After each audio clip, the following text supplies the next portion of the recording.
What is project? Hey friends, welcome back. So friends, मैं रिंदा मिश्रा आज आप लोगों के साथ फिर एक डिफरेंट कॉन्सेप्ट शेयर करने जा रही हूँ। एक्चुअली मैं अभी कुछ बहुत अच्छा पढ़ रही थी लेकिन बहुत ज़्यादा अच्छा था और बहुत ही प्यारा कॉन्सेप्ट था और मुझे लगता है आप जितने भी लोग इस वीडियो को देखेंगे उनको इस चीज़ के बारे में ज़रूर पता होगा, लेकिन शायद हो सकता है क्लियरिटी ना हो, क्योंकि मुझे भी उतनी ज़्यादा क्लियरिटी अभी हुई है। तो मैं चाहती हूँ ये चीज़ मैं आप लोगों के साथ शेयर करूँ। फ्रेंड्स, मैं यहाँ पे प्रोजेक्ट मैनेजमेंट की एक बहुत अच्छी बुक पढ़ रही थी which is written by R.C. Mishra and Tarun Sota. ठीक है, सो इसमें एक बहुत ही प्यारी डेफिनेशन दी है प्रोजेक्ट की कि प्रोजेक्ट होता क्या है। ठीक है, सबसे पहले आप खुद से पूछिएगा कि प्रोजेक्ट होता क्या है, क्योंकि हम जब किसी भी चीज़ को समझने जाते हैं ना, तो पहले एक बार खुद का सेल्फ एनालिसिस करना बहुत ज़्यादा इंपॉर्टेंट होता है, क्योंकि जब हम उसे खुद एनालिसिस कर लेते हैं और उसके बाद हम उस चीज़ को सुनते हैं तो चीज़ हमारे माइंड में लाइफ टाइम के लिए सेट हो जाती है। तो चलिए मैं बताती हूँ बिना किसी देरी की कि प्रोजेक्ट क्या होता है और वो 5 कौन से बेसिक रिसोर्सेज हैं प्रोजेक्ट के लिए, कि किसी भी प्रोजेक्ट को पूरा करने के लिए हमें वो 5 बेसिक रिसोर्सेज चाहिए होते हैं। तो चलिए देखते हैं पहले प्रोजेक्ट की डेफिनेशन क्या होती है। देखिए, प्रोजेक्ट की डेफिनेशन जो इस किताब में बताई गई है वो बहुत ही प्यारी और बहुत ही सिंपल है, तो मैं आपको वही बताना चाहूँगी और उसी के थ्रू इस कॉन्सेप्ट को क्लियर करना चाहूँगी। Project is nothing but it is a set of all activities which is related to a specific goal and the purpose. सिर्फ ये डेफिनेशन है प्रोजेक्ट की कि प्रोजेक्ट एक क्रियाओं का समूह है जो कि किसी विशेष उद्देश्य से जुड़ा हुआ है। इट मीन्स हम कोई भी एक ऐसा विशेष उद्देश्य बनाते हैं और उसको पूरा करने के लिए जो जो क्रियाएं करते हैं वो सभी प्रोजेक्ट के अंदर आता है और प्रोजेक्ट कहलाता है। ठीक है, अब इसको एग्जाम्पल के थ्रू समझते हैं। फॉर एग्जाम्पल, मुझे मिठाई बनानी है, ये मेरा प्रोजेक्ट हो गया। मेरा मेन उद्देश्य मिठाई बनाना है। अब मैं इस मिठाई बनाने के लिए जो जो काम करूँगी वो सब मेरी क्रियाएं कहलाएंगी, जो इस प्रोजेक्ट को पूरा करने के लिए मेरी हेल्प करेंगी। ठीक है, फॉर एग्जाम्पल, मुझे मिठाई बनाने के लिए सामान चाहिए, उस मटेरियल को मिक्स करना पड़ेगा, उसको बेक करना पड़ेगा। ठीक है, हो सकता है उसके लिए मुझे चाशनी प्रिपेयर करनी पड़े। तो ये मैंने 4 डिफरेंट प्रकार की क्रियाएं करी, एक्टिविटीज़ की। ठीक है, ये सेट ऑफ ऑल एक्टिविटी हो गई और which is related to a specific goal. मेरा मेन गोल क्या था? मिठाई बनाना।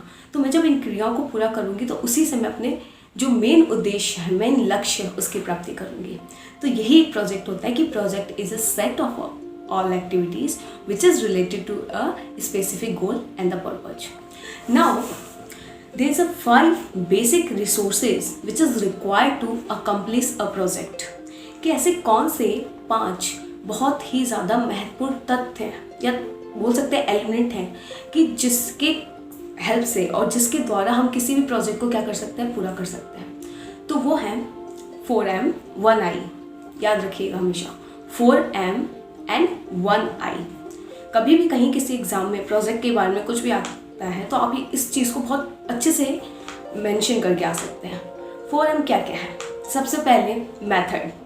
आप कोई भी काम करने जा रहे हैं, आप किसी प्रोजेक्ट को पूरा करने जा रहे हैं तो उसके बारे में, उसको पूरा करने के मेथड के बारे में आपको नॉलेज होनी चाहिए। ठीक है, कि आप किस तरीके से उसे पूरा करेंगे। So first is method, second is material. आप उस प्रोजेक्ट को पूरा करेंगे लेकिन कैसे? With the help of the material. आपके पास जब तक सामग्री, रिसोर्सेज नहीं होगा उसको पूरा करने के लिए, सपोज मैं मिठाई बनाने जा रही हूँ, मेरे पास चीनी ही नहीं है, मैदा ही नहीं है, तो मैं कैसे मिठाई बनाऊँगी? ठीक है, तो उसके लिए रिसोर्स जो मटीरियल है वो होना बहुत ज़्यादा इंपॉर्टेंट है। Third is man power. ठीक है, जिसे हम बोलते हैं ह्यूमन कैपिटल भी बोलते हैं। मैन पावर, फॉर एग्जाम्पल, मेरे को 10 किलो मिठाई बनानी है। अभी मैं अकेले तो बना नहीं सकती, मुझे डेफिनेटली लोगों की ज़रूरत होगी, तो उसके लिए मुझे मैन पावर भी चाहिए। और 4th M इज़ मशीनरी। यदि मतलब फॉर एग्जांपल मुझे कढ़ाई की ज़रूरत होगी मिठाई बनाने के लिए, बट मेरे पास कढ़ाई नहीं है। ठीक है, मेरे पास तो बेलन नहीं है, तो मैं इन सब चीज़ों के बिना अपने प्रोजेक्ट को कंप्लीट नहीं कर पाऊँगी। तो मुझे प्रोजेक्ट को कंप्लीट करने के लिए मशीन की भी ज़रूरत पड़ेगी। और लास्ट I, इंफॉर्मेशन। उस प्रोजेक्ट को पूरा करने के लिए मुझे जितनी भी इंफॉर्मेशन रिक्वायर्ड है वो सब चाहिए। It doesn't matter, it can be in a financial manner, it can be legal manner, political manner, और कोई भी फैक्टर जो उस प्रोजेक्ट से रिलेटेड है उसके बारे में सारी इन्फॉर्मेशन आपको पता होनी चाहिए, तभी उस प्रोजेक्ट के सक्सेस होने के चांसेस ज़्यादा से ज़्यादा बढ़ेंगे। ये प्रोजेक्ट कुछ भी हो सकता है, इट डजेंट मैटर आप कोई अपनी पढ़ाई का ही प्रोजेक्ट कर रहे हैं। जब आप आगे जॉब करेंगे, ठीक है, तो आप जब वहाँ पे पर्सनल लेवल पे जब आपको प्रोजेक्ट मिलेंगे, ठीक है, आपको एक स्पेशल टास्क मिलेगा, तो तब भी आप ये चीज़ें वहाँ पे अप्लाई कर सकते हैं कि 4M 1I। आपको किसी भी टास्क को पूरा करने के लिए, किसी भी प्रोजेक्ट को पूरा करने के लिए 4M और 1I की ज़रूरत तो पड़ेगी ही पड़ेगी। तो बस आज की वीडियो में इतना ही था।